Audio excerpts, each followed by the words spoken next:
السلام علیکم ورحمۃ اللہ وبرکاتہ۔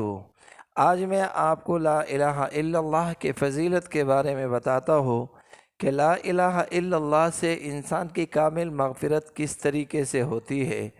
لا الہ الا اللہ کے بارے میں تو بہت سے احادیث موجود ہے، مگر ایک حدیث یہ بھی ہے کہ جو شخص لا الہ الا اللہ کو دن کو 100 مرتبہ پڑھتا ہے تو اس کو اللہ جل جلالہ قیامت کے دن قبر سے ایسا اٹھائے گا جیسے چودی چاند کی طرح۔ مگر آگے اس کے ایک فضیلت ایک اور ہے کہ انسان کو اس نصاب کو اپنے لیے ضرور پڑھنا چاہیے کہ مرنے کے بعد انشاءاللہ اس کی کامل مغفرت ہوگی۔ اس کے بارے میں یہ کہ 70,000 مرتبہ لا الہ الا اللہ بندہ پڑھ لے تو 70,000 مرتبہ لا الہ الا اللہ پڑھنے سے اس کی کامل مغفرت ہو جائے گی۔ اب علامہ قرطبی رحمۃ اللہ علیہ فرماتے ہیں کہ میں نے اس کا تو فضیلت سنا تھا، مگر اس کے میں نے اپنے لیے ایک نصاب رکھی تھی اور اپنے گھر والی کے لیے بھی، والدہ کے لیے بھی، سب کے لیے بھی ایک نصاب رکھی تھی۔ میں نے دیکھا کہ ہمارے پاس ایک نوجوان آتا تھا اور اس کے بارے میں مشہور تھا کہ اس کو دوزخ اور جنت کا دونوں کا کشف ہوتا ہے۔ میرے صحت میں تردد ہوا۔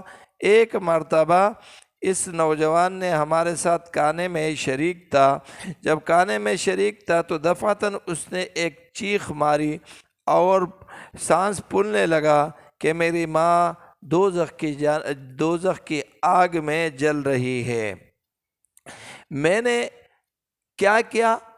میں نے اس کو کچھ نہیں بتایا، مگر میں نے جو لا الہ الا اللہ کی نصاب 70,000 مرتبہ پڑھی تھی، میں نے اس میں سے ایک ان کی والدہ کو چپ کے اپنے دل میں سے ان کو ہدیہ کر دیا۔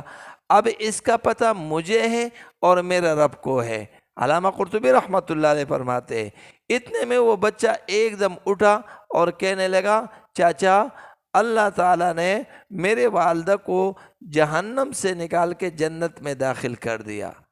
اب جب میں نے اس کی یہ بات سنی تو میں ایک دم چونک گیا اور میرے کو پتہ چل گیا کہ اس بندے کو جنت اور جہنم کی کشف ہوتی ہے۔ ایک اس واقعے سے مجھے دو فائدے ہو گئے۔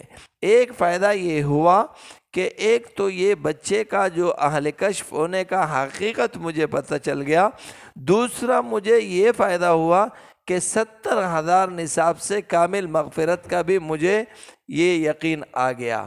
اس لیے یہ عمل فضائل اعمال میں بھی ایک بزرگ حضرت شیخ زکریا رحمۃ اللہ علیہ نے اس کا واقعہ تفصیل کے ساتھ ذکر کیا گیا ہے، اور یہ پکی ٹکی بات ہے۔ اب ہر انسان کو کم سے کم 7 دن ہے، 7 دن ہے۔ اگر یہ 7 دن میں یہ ایسا کرے کہ روزانہ 10,000 مرتبہ اس کلمے کو پڑھے اور نیت یہ کرے کہ دیکھ مجھے موت آئے گی تو یا ہفتے کا دن ہوگا، یا اتوار کے دن ہوگا، یا پیر کے دن ہوگا، یا منگل کے دن ہوگا، یا بدھ کے دن ہوگا، یا جمعرات کا دن ہوگا، یا ہفتے کا دن ہوگا۔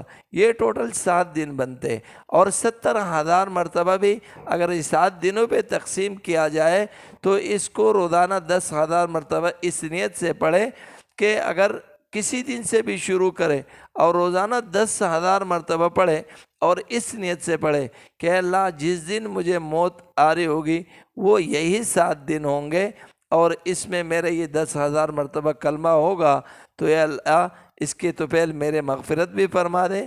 یہ میں آپ کو حدیث نہیں سنا رہا ہوں یہ 7 دن کا، مگر ترتیب بتا رہا ہوں، کیونکہ حدیث میں تو 70,000 مرتبہ ہے، مگر 70,000 مرتبہ ایک دن میں بھی پڑھ سکتے ہیں، 2 دن میں بھی پڑھ سکتے ہیں، ہفتے میں بھی پڑھ سکتے ہیں، مگر میں آپ کو یہ ترتیب اس وجہ سے بتا رہا ہوں، اگر آپ پورے ہفتے کو اس ترتیب سے پڑھ لو گے تو آپ کی ساری زندگی، اگر آپ کی نیت ہوگا تو آپ کی ساری زندگی اس میں آ جائے گی۔ تو اس کے لیے بہت آسان ترتیب ہے کہ اللہ تعالیٰ نے قرآن کو بھی 7 منزلوں میں تقسیم کیا۔ اگر روزانہ بندہ اس طریقے سے منزل پڑھے تو اس کو فائدہ ہوگا، اور اگر کلمہ بھی بندہ اس ترتیب سے پڑھے تو انشاءاللہ فائدہ ہوگا۔ تو یہ عمل بہت آسان عمل ہے۔ جس نے قرآن بھی نہیں پڑھا، جو کچھ بھی نہیں کیا، اس کے لیے یہ عمل بہت آسان عمل ہے۔ ہر بندے کو چاہیے کہ کم سے کم اپنے لیے ذخیرہ آخرت لا الہ الا اللہ کو 70,000 مرتبہ پڑھ لے، انشاءاللہ اس عمل سے اس کو 100% فائدہ ہوگا اور انشاءاللہ اس کی کامل مغفرت ہوگی۔ السلام علیکم ورحمۃ اللہ وبرکاتہ۔